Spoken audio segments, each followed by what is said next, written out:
Welcome to the Wild Ones podcast, episode 32. This is the show where we chat about bike stuff. I'm Jimmy, and this week I'm back with pro mechanic Nick and producer Emily. How are you, Jimmy? I'm good. I have started the new year with a new routine. I know we're like 3 weeks in now, but I've been decorating the house so furiously I haven't had a chance to get into it. Do you want to know what my routine is now? Tell me. So, firstly, I have a daylight alarm clock, which starts at 6 a.m. Daylight only starts at 9 over here, mate. Yeah, exactly, which is why I have a daylight alarm clock. So I've been getting up just after 6, nice and relaxed. It's a really nice way to wake up. Go downstairs, have a coffee, got myself 10, 15 minutes to kind of wake up a bit. Then 6:30 until 7:30, I'm doing 1 hour of learning. So whatever that is, today I was learning what we were covering in this podcast. Then from 7:30 until 8, I do food prep. So for example, making a nice pasta sauce for dinner later in the day, or making lunch so that I've got lunch if we're in work or whatever. 8 o'clock until 10 past 8, 10 minutes of meditation, followed by stretching, mobility and strength work / conditioning. So like, you know, making my body actually work. Shower, 10 minutes allocated to shower, then have breakfast and do a day's work. Doesn't finish there though. There's then also an evening routine. So finish work, 5, half 5, whatever it is. 6 o'clock, approximately 1 hour of cardio, followed by a shower, of course. Then a couple of hours to do whatever I want. Then it reconvenes then at 9 o'clock, where I read for half an hour to an hour and then go to sleep. That just sounds horrible to me.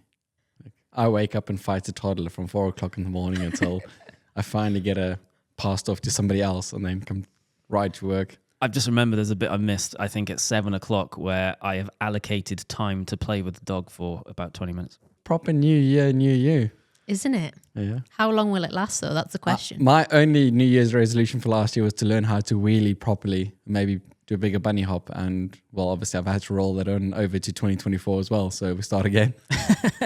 That's new me. I think my inspiration for actually having a routine is, and I'm not being rigid with it. Like if there's a day I wake up and I'm really tired, I'll sleep more. Or if I'm too tired to do some exercise, I just won't bother. But I think I work best. Firstly, I'm much more efficient in the morning than I am in an evening. So it's better to get up early and actually do some learning or whatever. And also, I think I just respond better to having a bit of focus. Oh yeah, I think there's 20 minutes allocated each day to doing some like house cleaning or like doing some clothes cleaning. Because otherwise I just don't do it. And then I get miserable because I'm like, oh, actually, I should probably hoover the floor. Whereas if I actually have time allocated to do that, then it will be done. And it'll always... I was walking around the house this morning just kind of going like, oh, this is great. I'm really happy with this. I bet Emily's loving it. House is clean. Everything is done. I know he's making pasta sauces done, for yeah. lunch. I hate people telling me what to do, including myself. If I create a routine, I then feel very trapped by the routine. Same, I can't do it. It's not for me at all. No. I used to think I had no free time and I was really tired and busy. And then I got a kid and then I realized that how not tired and not busy I was. Yeah, we are very privileged in that sense of we don't know what tired is. So guys, I think we might have upset GCN. Oh no. Did you see that they finally addressed the hate that they were getting for that motorbike video? Yes. If you missed it, a couple of weeks ago on the podcast, we talked about how a lot of GCN's viewers seemed angry over a video where they compared bicycle and motorbike prices. The episode of the Wild Ones podcast is now one of our most listened to episodes to date, and the thumbnail for that video featured a big photo of Alex from GCN. So I think they probably saw it because on a recent GCN tech show, they addressed the hate. They acknowledged their angry viewers and admitted they probably didn't phrase stuff right. They then went back and discussed the topic of bike prices again, and this time they were much more vocal about them being too high. Nick, do you feel bad for calling them out? No, not really. The videos are produced, so surely you sit down before and have a meeting about what you're going to say. So think about it. Somebody must be stressed. And I mean, surely they employ quite a lot of people. It's not just a two-man show. I think they acknowledge the criticism really well. I think it's good that they're not afraid to actually go, maybe we should do things differently. And I would like to hope or think that maybe we have done them a favor and they start to understand better what is important in cycling, and it isn't being a pro cyclist. It's I mean, I enjoying agree with you. cycling.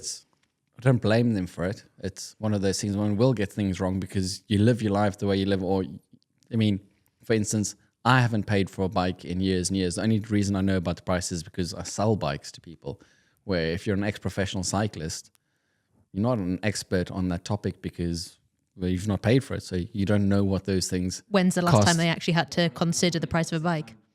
Yeah. GCN getting on the side of bikes are too expensive is a really positive thing for consumers, because they are massive. They have such big influence, whether they realize it or not, and I'm sure they do realize it. They have such big influence with brands and the industry as a whole. So them kind of doubling down and starting to realize consumers' discontent with the price of bikes might actually assert some real change, mightn't it? The prices are just going up because the brands realize they're getting away with it. Yeah. So, yeah, hopefully if somebody like them comes along and also says, whoa, slow yourselves down over here, then... I love the idea that more people with influence, like I see GCN as an ally rather than a competitor. Yeah. And I would love it if they had, if there was more big influential spaces that were campaigning essentially for similar things, like for example, better value, then there's much more influence, Whereas historically you've got a lot of cycling press journalism, which is so dependent on money from the brands that they're always a bit tippy-toey about what they do and what they say. Whereas I want more GCN being confident in kind of a narrative of the viewers, at the end of the day. They actually made that point as well. They sort of said, because one of the criticisms that's leveled at them quite a lot is that they have big sponsors and they're always sort of showcasing very new and high-end bikes. And the point they made was that ultimately they're more interested in getting larger viewership. And I don't know whether that's true or not. I'm sure if they say it is true, I'm sure it's true. Ultimately, that is exactly where they need to be positioned. And that's kind of what we've always tried to do as well. Viewers first and then advertisers come. But if you lose your viewers, you don't get the advertiser money either. So ultimately, I think they handled the criticism really well. I agree, Jimmy. And also, now that they see how angry their viewers are, hopefully there will be a new train of thought. But that's what I said with about the magazines as well. It's reputation. And if you guys and then them and a few others follow and do the same thing, the sponsors won't have anywhere else to go. Yeah. So they'll still have to sponsor the channels, And they will. But the customer, who's the actual listeners and the viewers, are going to get value for money. Yep. Which is what in the end should happen. Elsewhere in the news, could bikes soon use AI to think for themselves? Well, maybe. So Shimano has filed a patent for a device which apparently uses AI to control a dropper seat post, front suspension, and saddle tilt. The invention is designed to learn a rider's preferences in different situations. It would then be able to automatically adjust the seat post, suspension, and saddle by itself mid-ride. The patent drawings also show a small screen attached to the handlebars. This screen would allow the riders to give feedback on the changes via thumbs up and thumbs down buttons. This feedback would then help the device learn and make better decisions. So we were talking about this beforehand, and you started listing numerous products that have automatic controls already. Yeah, so SRAM flight attendant for your suspension, Shimano auto shift for changing gears automatically on some of the e-bikes. You've got Magiro Elect, which I think was in 2014. And then I think... Is that suspension? Suspension as well, yeah. Fox does one as well. I can't remember what it's called. And then you've got exposure, react light, where it essentially gets brighter or dimmer to save the battery, give you the most depending on what the road surface is like. I'm assuming the only difference with this one is that it's AI controlled and then learns. But then I'm conflicted about that because do you want it to learn? Surely, I mean, I would just think somebody at one of these companies know more than me, so they would just set it up to work right. I've tried to do a bit of digging on the patent. It's obviously we're not patent specialists, and there's always going to be limited amounts of information that we can consume to understand it. It seems that the patent is in relation to a control module or a thinking module that controls a telescopic tube, which is presumably the dropper post and the suspension. And it's, I guess, the AI or the machine learning part of that they're trying to be, or they're trying to make as a unique product. Because obviously, like you said, they've already got auto shift, so there's something which automatically changes gears on the e-bike stuff. I think it's interesting that they're looking at that as a thing. I guess looking at the idea of, again, when we were talking earlier, the example I used was like cross-country mountain biking. Someone like Pidcock or whoever else are absolute experts and therefore know the best times to adjust the suspension and adjust this and adjust that, although more likely they're probably just leaving everything as is. So I guess the idea that they're thinking of is that a computer can help make those decisions on behalf of the person, although you're giving it feedback, so it's actually around your preferences. That's what I mean. Like, the question is it a gimmick? Yeah, yes. It's some stuff's good. You mean, like, I'm really bad on mountain biking, like having my suspension locked out when I'm riding up the trails, and then just when I get to the top, forgetting to open it up again, and then halfway down the trail, I'm trying to reach off with my hand to kind of unlock it again. I'm the opposite. So I did a bit of research on this, and the stuff that I read suggested that an unlocked suspension, you don't lose any power from having your suspension unlocked. So I just have it unlocked all of the time whenever I've done mountain biking. I've heard that as well recently, and I do kind of, understand. So, but it's more of that's a perception. That's where I'm worried with AI, because if you then say, it might be doing really good stuff for you, and then you click, no, you don't like it, or you like certain things, and then all of a sudden you might as well be setting it to work worse. It's like tire pressure sensors. It's nice to have, but it's not really, I don't know. But who's it going to be for? That's what I don't quite understand. I can't imagine I would want to go, let's just say mountain biking or even gravel riding, extreme gravel riding, let's call it, where I'm going to have a dropper post and suspension. I can't really think of a scenario where I would want the bike to make a decision for me on the tilt of the saddle and things like that. The tilt I don't get at all. I mean, surely that just changes your bike fit. Well, I guess I'm assuming it's suggesting that if you're climbing up a really steep climb, it'll change the angle or something or other. The photo shows a gravel bike fit bike side of it is worrying. I mean, I could understand with a mountain bike where your saddle's tilted backwards for descending, but I mean, that was on the ground. Yeah, I don't know. It'll be interesting to see what they do with it. But then also, there's a lot of patents going all the time. It's what makes it to production and what's actually going to work. I mean, I know in cars you get, Audi did it years ago with the electromagnetic suspension where it stiffens up around the corners and things like that. So if they do it right, like the SRAM flight attendant, I think, could be worthwhile for somebody that's not got a team dialing everything and knowing what they're doing. It just automatically adjusts as you ride. So it gets stiffer. I mean, you can optimize it for pedaling. You can optimize it for descending. To try and put an example into where this technology might be used would be if I'm riding my bike on the flat on a very luscious, lovely gravel path, which is not very bumpy, the suspension or the seat post would just be rigid. Seat post fully extended, suspension firm so that I'm not bouncing around all over the place. But if the bike detects that then I throw it into a downhill trail, it knows to loosen off the suspension and maybe drop a post off.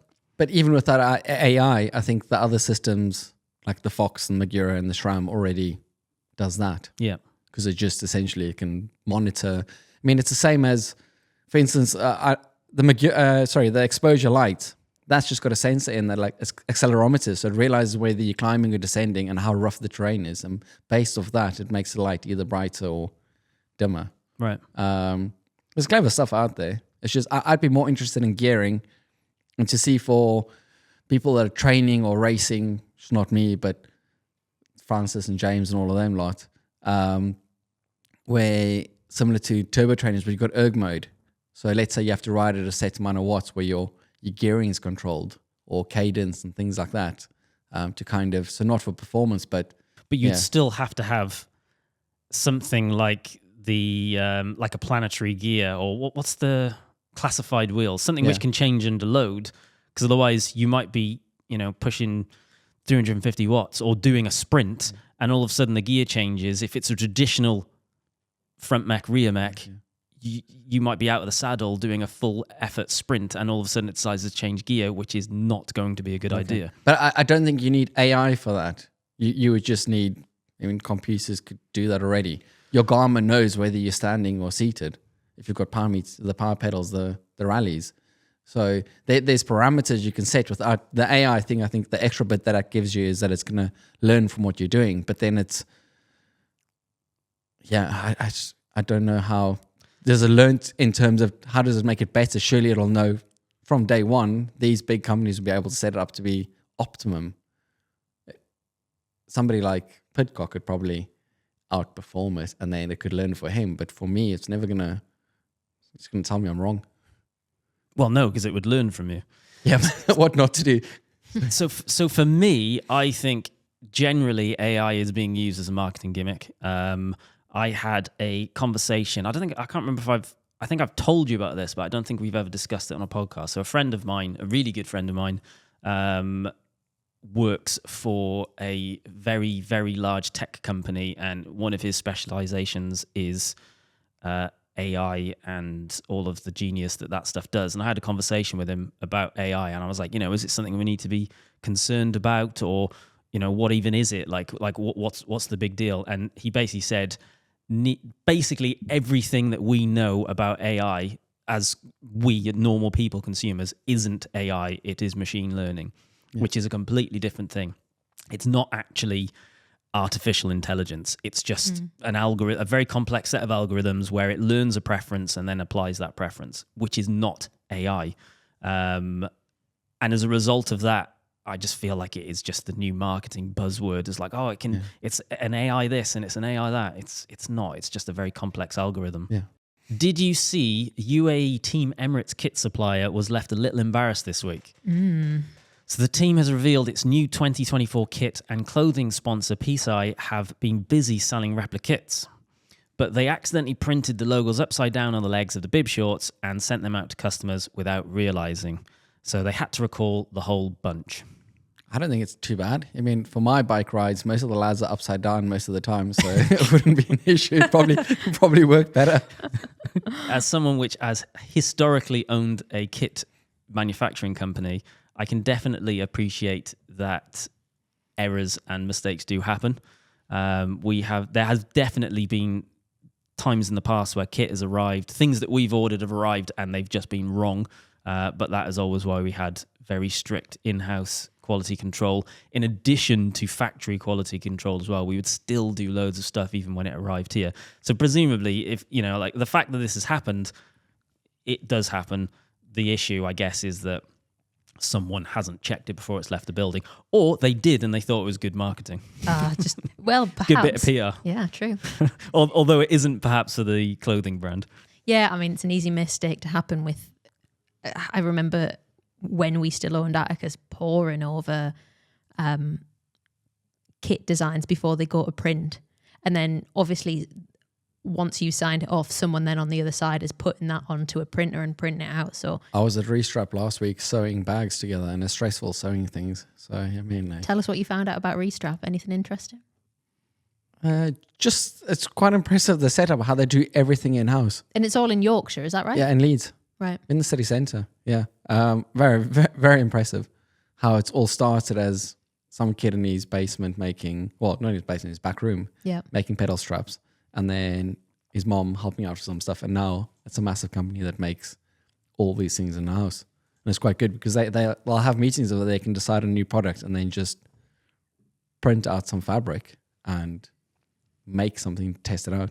It's good that we've actually got British manufacturing as well, because that is difficult. Is it Endura that also make stuff in Scotland? And I think they're probably one of the only fabric-based manufacturing things that exist in the UK. We used to have so much manufacturing in terms of, but it's almost 2 generations above. And as it's slowly being wiped out, the skill isn't there, I don't think. It's a shame. Now on to our big question. In your opinion, which cycling items can you get away with buying cheap and which should you invest more money in? We're going to break this down into a couple of categories. Firstly is cycling clothing, and we are going to start with jerseys. Go cheap. Go cheap. A t-shirt. This year, I'm not wearing cycling jerseys anymore because it's nice. I understand for somebody who's competitive, it's more aero and you're slightly faster, but I just like riding in t-shirts. Cargo pants have changed everything for me. There is an argument for a technical t-shirt because in theory it is less likely to smell if you sweat in it a lot over a long period of time. But I commuted for a long time just wearing normal t-shirts, and I like wearing normal t-shirts. I even used to ride just out on gravel stuff with just normal t-shirts. You definitely don't need to spend lots of money on jerseys. Technically, you do not even need one. However, if you want one, again, don't waste loads of money on it. There's a lot of brands out there that are selling stuff that is not better quality for a lot of money. If you want a really, really good quality jersey, there is stuff that you can get for 50, 60, 70 quid for a jersey that is comparable in every respect to stuff that is closer to £200, in my opinion. Yeah, there is. But I guess it's like normal clothing, isn't it? You're almost paying for designer for a label at some point. Yeah, exactly. I mean, you'll obviously know a lot more than me, but you're a normal cycling jersey with pockets and everything takes a lot more work to stitch together than a t-shirt. Yes. So essentially, like you guys did the tech t-shirts, and out of all the Atticus tops that I own, that was my favorite top. Yeah. I mean, I wore that probably most of the time. I had to switch it out just because I didn't ride the same top every single day. But it was just, I like it. That's for me this year. Yeah, you're right. There's a lot more construction cost in, and actually a lot more construction cost in stretchy fabrics because you need specific type of machines and machinists who they're just harder fabrics to work with. So sometimes you're paying for that in terms of uplift. So I would not buy a cycling jersey if it was entry level 100% polyester with zero stretch in it. Yeah. I would wear a t-shirt instead of if it was you have to wear this jersey, I would just wear a bog standard t-shirt instead. If I'm going to wear a cycling jersey, at the very least, it is going to be a good quality fabric. Yeah, you'd find in a normal cotton t-shirt, bog standard cotton, they'll have natural stretch anyway. But what you usually find is they wear out and they get holy quite quickly. But like I said, I wouldn't spend money on a cycling jersey. I'd buy, if I was new, day one, don't have anything, I would save my money, wear a t-shirt, and I'd spend the money that I'm saving on buying slightly better bib shorts. So next on the list is shorts/bib tights. So good link there. Thank you very much.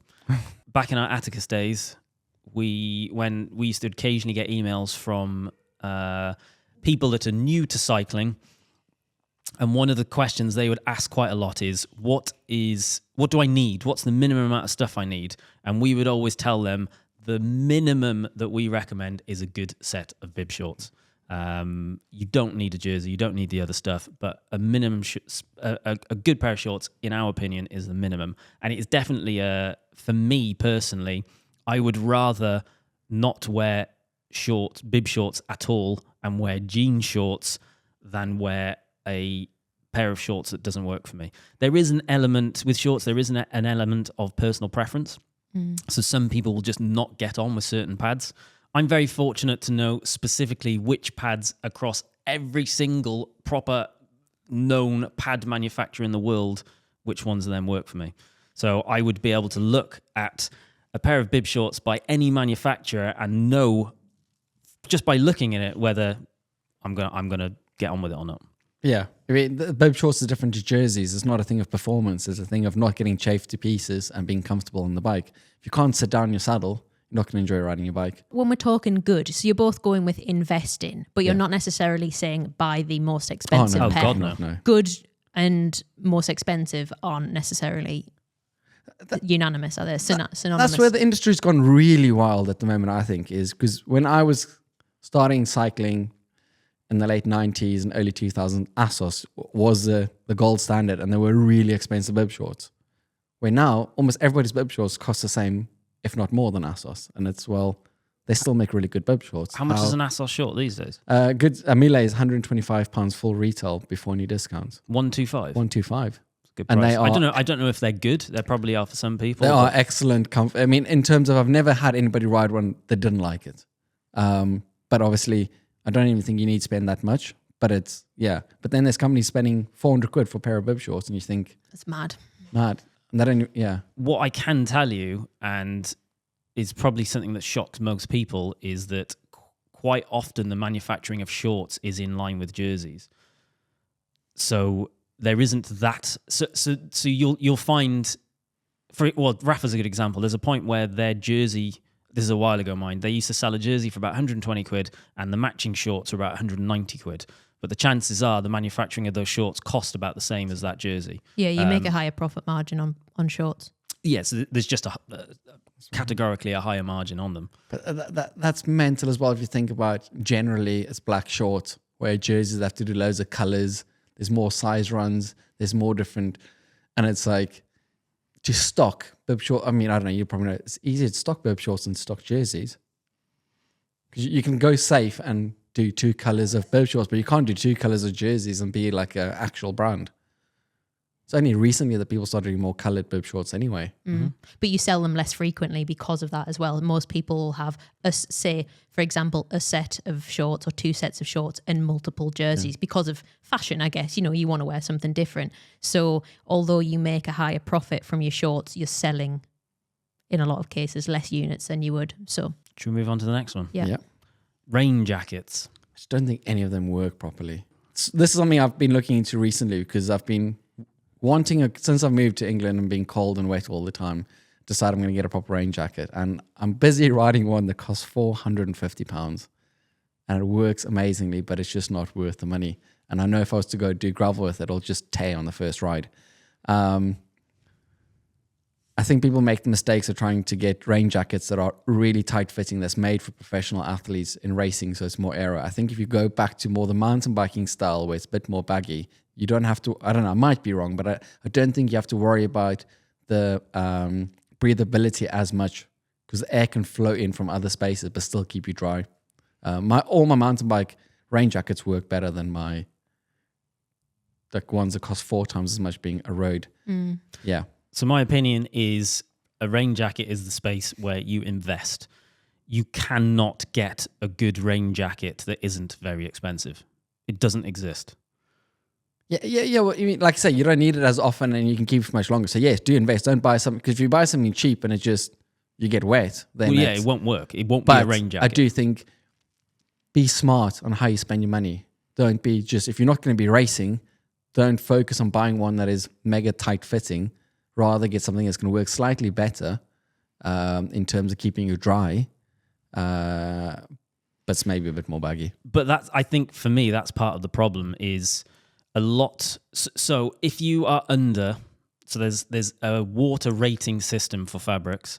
If it's under 20,000 millimeters per hydro head, or hydro head is the method that they use. They basically put it under pressure and see how much it can take. Yeah. Anything under 20,000 millimeters is not really going to be a rain jacket. The majority of rain jackets in the cycling space are 10,000, which is never going to keep you dry. Then what they do is that then they put DWR coatings, which is basically an outside chemical coating, which beads, and then marketeers have convinced people that beading means that it's better at keeping water out. It isn't. It's just an outside coating that will last a couple of washes and then wear off. You have to retreat, don't you? Yeah, and you have to retreat it, and it never really treats that well. It's never the same as when you first get it. Beading does help the fabric work, but it isn't the thing that is waterproof or not waterproof. It kind of depends what kind of riding you're doing. If you're looking at the weather and it says 40% chance of rain for an hour of your 4-hour ride, for example, there's a slight chance you might get caught in a shower. And if you get caught in a shower, a 10,000 hydro head jacket for shower-proof, it's going to do you. You put it on, you sort of get to a cafe or you get home or you whatever. But if you happen to be out and it's absolutely peeing it down from start to finish, I mean, it's going to be a crap. You're going to end up wet ultimately. But that's the same as like your legs are going to end up wet. Everything's going to end up wet. But if I'm getting caught in a shower, I'm not even going to bother with a jacket. I'm just going to let myself get wet because otherwise I just don't see the point. But you'll know better than me on this one. But surely the problem isn't getting a 20,000. Getting that fabric's not hard. Getting that fabric to be that waterproof and stretchable. Yes, that's 100%. hard. And the breathability, meaning what I'm getting at is if you wanted a tight fitting like a normal cycling jersey, it's incredibly hard. But if you are happy to make it, I've got a Sportful one, which is loose fitting with a hood and everything.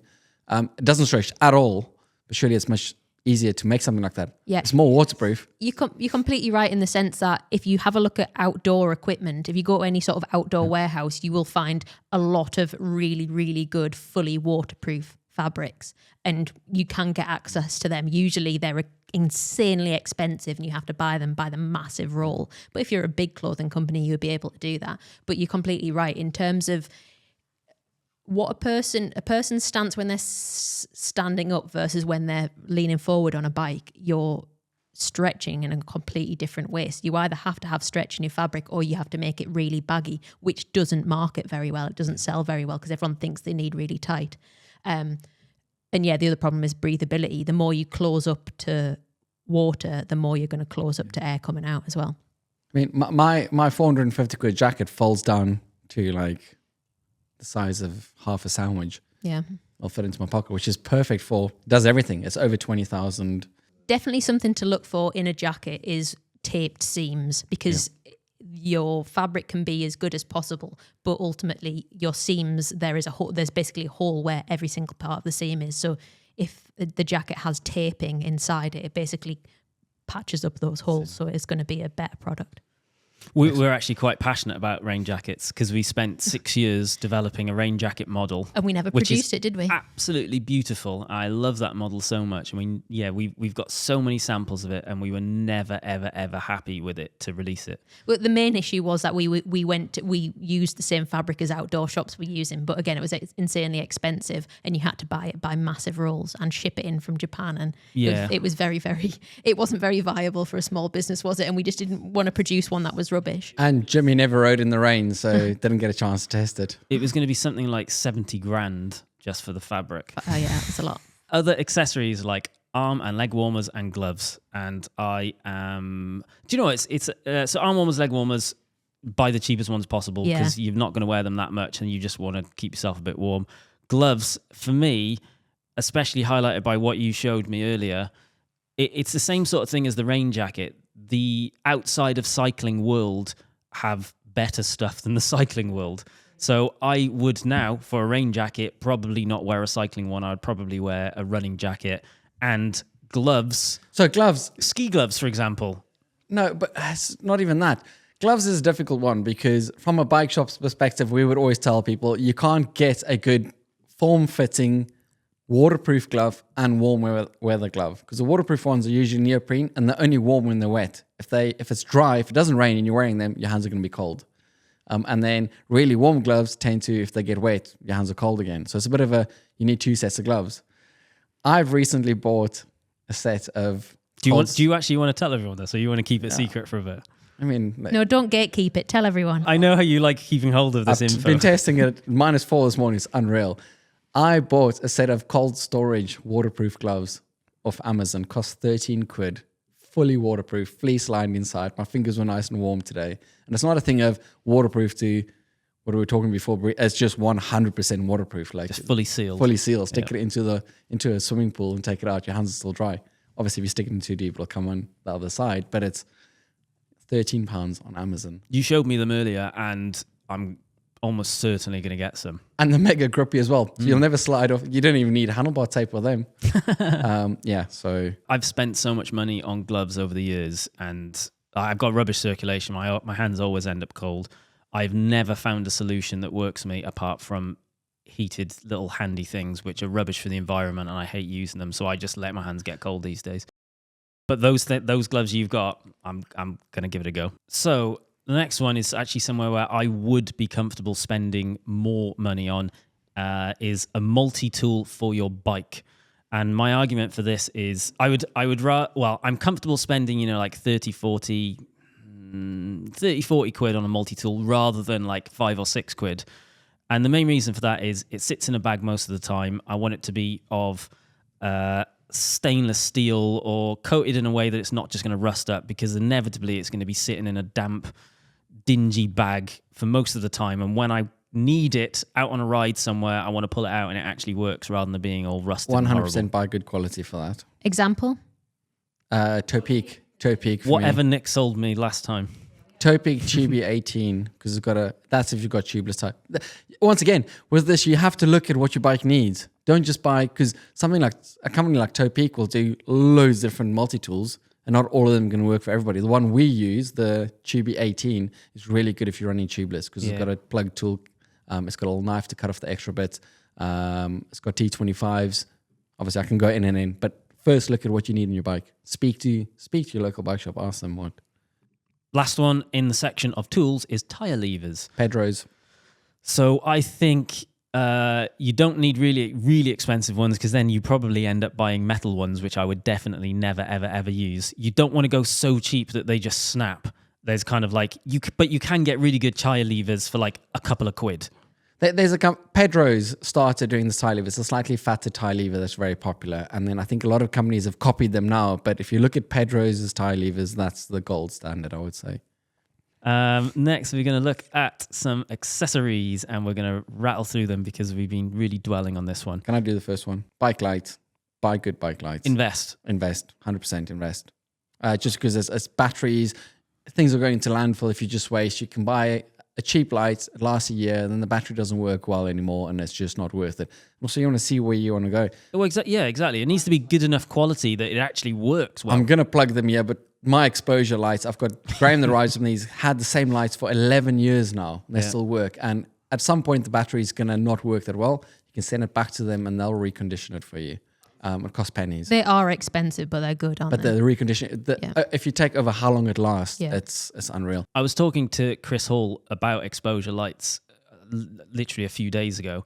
So we met the guys that are exposure. They're like super small business at Core Bike Show, and we tried to work it out. It was probably 2015, and at that time, me and Chris both bought exposure lights. I think we actually had the same ones, the Diablo front one, and then whatever the little red rear one is. Tracer. And both of us still have those lights and are using those lights to this day.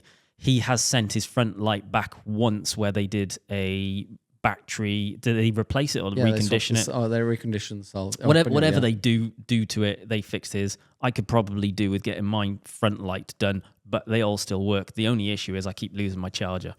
Or misplacing my charger. It's definitely somewhere in the house. Helmets. No. No what? What does that mean? Helmets is a difficult one. Cheap or invest? Cheap helmets pass the same safety standards, so it's going to be okay. If you are fashion conscious and you're not going to wear the helmet because it's the cheap one, then obviously, as long as you're wearing the helmet. That's not what we're considering here. Well. No, it is, because there's a big study people. about some people... Like more if you're buying your kid or somebody else a helmet in your family and they don't like the helmet, they're less likely to wear it. So essentially, as long as you're happy to wear the helmet, they all pass and it's not been damaged. They pass safety standards, so they are still safe. I like nice helmets, so I spend on nice helmets, but you don't. I think I agree in that because of minimum safety standards, which are pretty high. Yeah. Or they definitely are in this country. You don't need to spend loads of money on a helmet for it to be safer. The only space where you would potentially look at investing in a more expensive helmet, or potentially a very expensive helmet, is if performance/time trialing is your thing. They're going to cost a lot more There's money. another one though. Back home in South Africa, in summer it gets warm. I mean, over 30 degrees, and I used to always back then pick my helmets based on how ventilated they were. So essentially, you'd have to spend more because there's less material, but you need something that can still keep your head cold. So you're not cooking inside the helmet while riding. So I think that's the only thing where I would take into consideration as well. Well, cheap helmets have loads of ventilation as well. So yeah, but some of them just not as well ventilated as others. I'm not saying you have to buy expensive, but consider that when buying the helmet and just buy the first one you see. Saddles and shoes. I don't feel like we can answer that. You definitely don't need to spend the most expensive amount of money, but ultimately saddles and shoes are such a personal thing that you should be buying the one that is appropriate for you, which is a really hard thing to say, because if you're anything like me and Emily and probably everyone else I know, you've had to have tried a bazillion pairs of shoes and a bazillion saddles to actually work out which ones are right for you. It's the same thing with the bibber shorts, isn't it? It's just very personal. Buy the right saddle for you, but at the same time, the major companies, Selle Marco, Selle Italia, Physique, and all of them will do different levels of the same shaped saddle. Yeah. So just because if the set saddle works for you, doesn't mean you have to buy the 3D printed carbon railed version. You can just buy the cheaper railed normal one, and it's going to work. You don't have to buy, if you've got the money and you want to do it, by all means. But I think the main thing is, I feel like we've talked about this before as well, try as many different ones as you can. If you've got mates, try and swap them or use something, even if it's an old version or whatever, so you can decide what profile works for you, whether you like a cutout, etc. Or go to your bike shop. Yeah. You tried the ones. I did, yeah. You let me try one and you got a sale out of it, didn't you? No, you did. You didn't. You didn't like the the first one. I didn't like the first one, did I? Yeah. Yeah, I liked the second one. Yeah. And the second one was a version of the one you already knew you liked.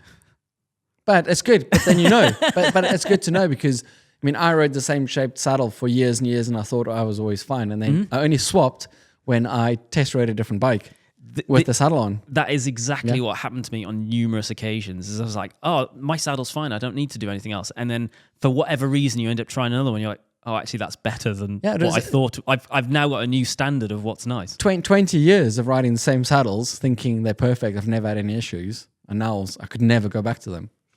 Bar tape.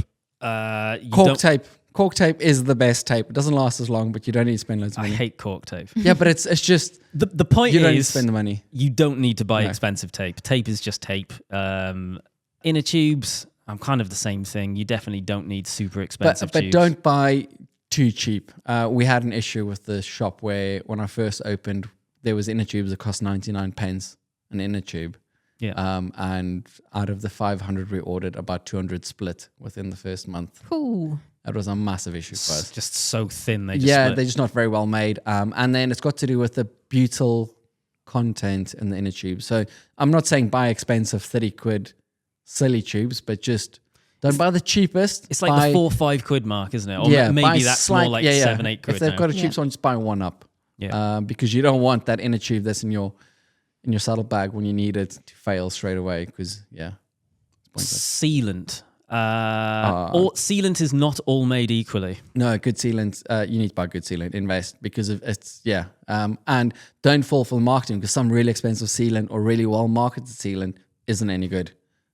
We've been testing loads of different ones. A couple of examples of good sealants. Silka makes the best sealant. It's not the cheapest, expensive, but it's leaps and bounds. The carbon one. Yeah, leaps and bounds ahead of anybody else. I've never ridden anything better than that. If you want to save money, that worked well for us. Sealed quite well. Not as good as Silka, but still worked better than most others, is a Feta Mariposa. Stans has always made a good sealant. I guess Stans have been in the game a long time, haven't they? They're old school mountain bike tubeless, I believe. Yeah, but just remember as well that mountain bike, sealant, and road is a different game because of different tire pressures. Right, tires themselves. Invest. But do you need to? Not silly money, but don't be buying the cheapest, worstly made tire, because if you buy how you bike ride. A lot of this section is the same sort of thing. It's actually the mid space is actually really good. But at the same time, your tire is gonna affect how your bike rides more than the actual frame choice. Meaning, don't be buying a stupidly expensive bike and then cheap tires on it, because it's just pointless. You might as well just have bought the cheapest bike imaginable. When you're saying cheap, I'm assuming you can get tires for like 5-10 quid a tire, which are just going to be I wouldn't do that. Sketchfest. Whereas a typical tire these days is like 50, 60, 70 quid a tire. I remember we talked about it last week, the Michelin ones that you say that are no longer around. They're about 30 quid a tire, and they are absolutely outstanding tires. Yeah. So it's kind of that. Ultimately, for about 30 quid a tire, you can get a tire which is just perfect. But I don't want to put a price on, because there's that tire. Then I've seen other tires that cost 100 quid that are terrible, and I've seen tires that cost 15 quid that are good as well. So it's a bit of look into it. Don't just but don't just be buying the cheapest tires because you might regret it. But also don't just buy the most expensive tires because you'll also regret it. So it's there's no real good answer for this one. Time for another round of overrated or underrated. I kind of feel like we've just done a round of overrated or underrated, so we're going to do some more. I'm going to read out a list of things, and you're going to tell me if you think they're overrated or underrated. So the first is suggested by Jared, doing your own bike maintenance. Underrated. Under. Yes. Right. I think you should know more about your bike, because the more of the maintenance you do on it, the more you're going to know if something's wrong or if something's not wrong, but also you'll enjoy your bike more, because if something small is wrong, like your headset's loose, you don't want to be riding with it loose for 2 or 3 weeks until you get into a bike shop. You just want to be able to fix it on the spot and get away with it. It's kind of, it will allow you to enjoy the bike more, learn a bit more about the bike. Even if you never want to do your own maintenance and you're going to always take it to someone else to do it, at least learn about what it is, just so that if you go to a shop or somewhere, they're not taking your eyeballs out. Even from a safety aspect. Yeah. Just so you know that there's something wrong with it. Yeah. I think it is underrated. I don't think that means that everyone, like, you don't have to do your own bike mechanics, but like you said, knowledge is definitely something like a good, useful thing. Like I guess the same thing applies to like cars, you know. You need to know if your car, is there something wrong with your car to be able to go and get it fixed so that it's safe. Same applies to bikes, exactly like you said. I think that's a good point. Next is cycling press reviews. The most overrated thing in cycling. Show me one where they give them a bad, it's just, you read them and they say this is bad, this is bad, this is bad, and it still gets 4 or 5 or 7. All right, so I've got a review in front of me on Road CC. I'm going to give you so it's for a long sleeve jersey that costs £190. I'm going to read through their pros and cons, and you're going to give me what rating you would give that out of 10, just based on their summary of the pros and cons. So the pros are luxurious stretchy material, soft cuffs and thick fleeced collar, zipper wind barrier, reasonably relaxed cut, zipper valuables pocket. And then the negatives are short front, price, average insulation and windproofing, muted colours for £190 long sleeve jersey. A long sleeve jersey that isn't very good thermally. The pros are all just standard things. Fleece line doesn't mean you can get a 10 quid jersey that does that. Zipper is windproof, but then the jersey isn't windproof. 190 quid, I'd give it 4 out of 10. Actually, no, sorry. 190 quid, I forgot that. 2 out of 10. Do you want to wade in? Yeah, I think you can get rid of a lot of the guff there, and the main things that stand out are price and the fact, what was the thing? Not very thermal or something like that. Average insulation and windproofing. Average with a premium price tag equals premium, not premium, super premium. Yeah, that's jacket money, not jersey money. The main functional part of a long sleeve thermal jersey, and it has average. I would say, what's an average? 5 out of 10, and then you add a price. 4 out of 10. 4 out of 10. No, 2 for me. 7 out of 10.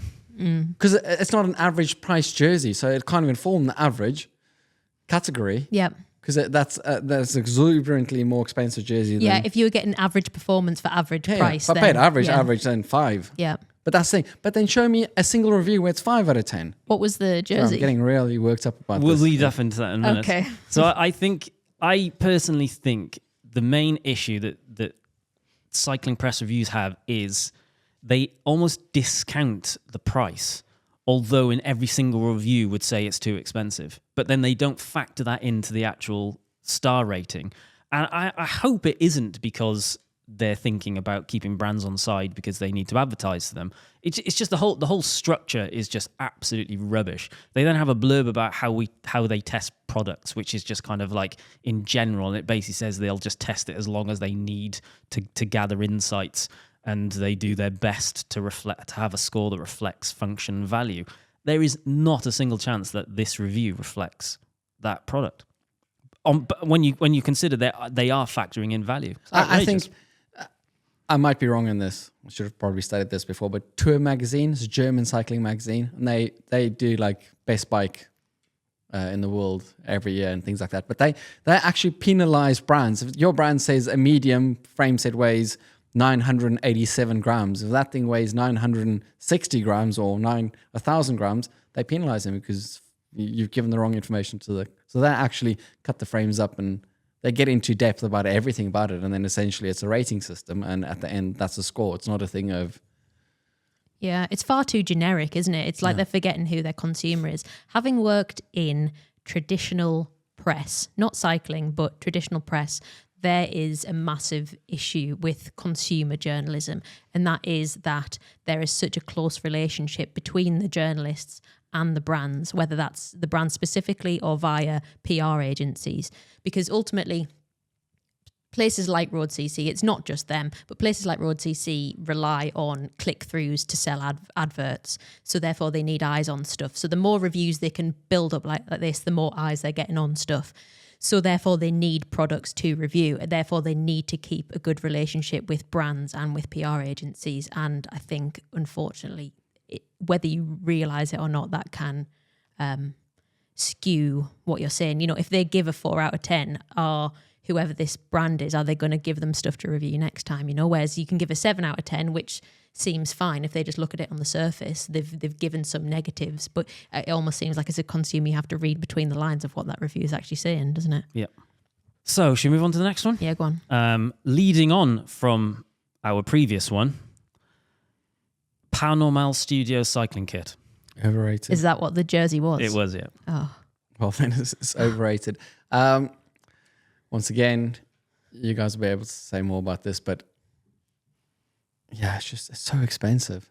You are, what I can tell you is you are paying for the marketing. And yes, not because for the product. it's not, Yep. they don't make the kit. Is that it's Moa or somebody would be making, well, they probably have several factories, but and those factories make kit for other brands as well, which is fine, but it's just, to be that, it's not. Well, it's not even that the issue. The thing that we have always found really frustrating about the apparel space, well, not frustrating, because it allowed us to create a business that had a niche within it, which was the fabrics that we had access to and were using, excluding rain jackets. I'm not going to even venture into that space because that's a beast. The fabrics of our jerseys and shorts are the exact same fabrics at the same standard, at the same level, from the same manufacturers as all of the other the people that are using. So the fabrics that Paranormal are using in their products are going to be exactly the same as the Atticus products, at least when we were in control of it. I don't know what it is going forward. And like, they're the same fabrics. They're constructed in very similar ways, using the same or similar machines in different factories, but with the same level of skill. You're paying £190 because you want to have something which says Paranormal on it. There's nothing wrong with that. If that's what you like, then by all means go for it. I just don't. My business partner Rob keeps buying the kit.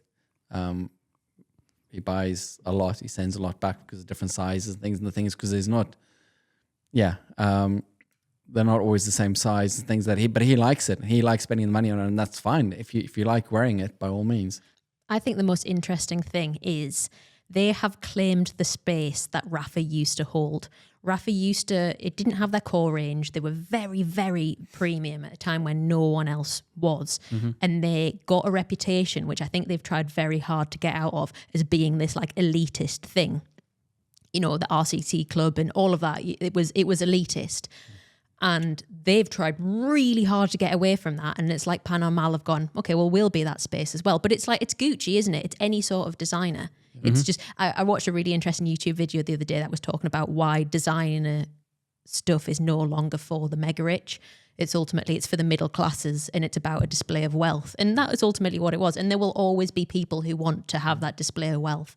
If you have more money, you want to spend more money typically, or you will just spend more money. And I guess there's nothing wrong with that. But I guess the problem is when it filters down as being better, that's when the problem comes, because it's not better. You reach a ceiling. With any products, you reach a ceiling. But the problem is with tiering systems, sometimes the top stuff makes the middle stuff look better value when it's still not great value. But I guess we are ultimately in a performance space. Yeah. So there's the illusion of, higher value means better performance, which is not the case in this example. But like I said, I still completely get it. I'll use POC as an example.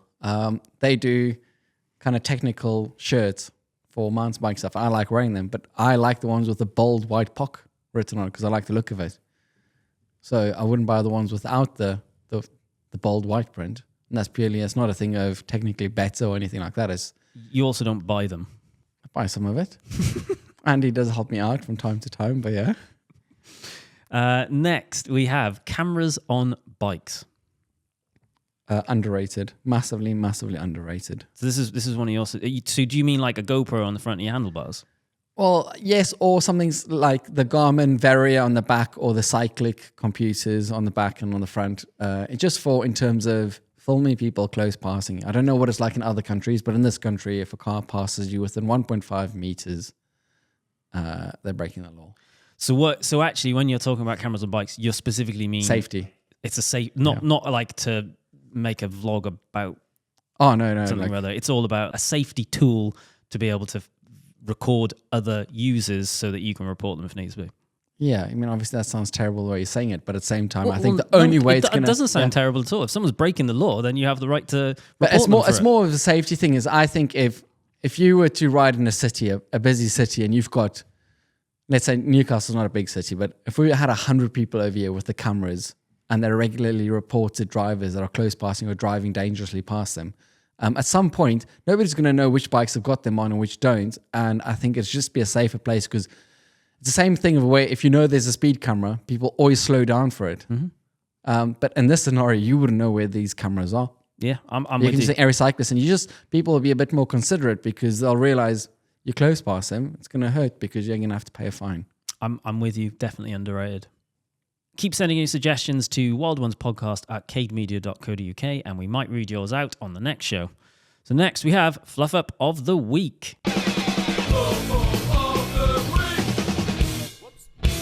It's yours. This is mine. Yeah. Well, we do a Sunday ride, and I told everybody I'm really excited. I had a route planned, everything for the Sunday No Bad Trips backyard gravel ride. Completely forgot that I was supposed to pick up my wife and mother-in-law and daughter from the airport on the trip that I missed because my passport wasn't renewed in time. This is terrible. Yeah. And it was only the night before that I realized that I'm not going to be able to make the ride. Oh, so you didn't actually just leave them stranded at the Oh airport? no, I fetched them, but then yeah, it was a close one. If my father-in-law didn't remind me, I would have forgotten them at the airport. Well, So- that's terrible. I hope that you have made it up to your wife and child. Well, no, he picked them up. I He picked doesn't them need up. to She make it doesn't up. know. You should learn to prioritize them better. Now more listeners take over. First up, a message from Ewan who says, following your section on winter bikes in the last episode, I have a maintenance suggestion you might not have come across. I got a plumber to install a hot water tap on the outside of my house, as well as stopping your hands freezing at the end of the ride. When you're washing your bike, the hot water makes the mud, salt and grime come off much more easily. I then dry the bike using a commercial battery-powered leaf blower with a special narrow nozzle that lets me direct the air in amongst the cassette and chain. Seems like a good idea.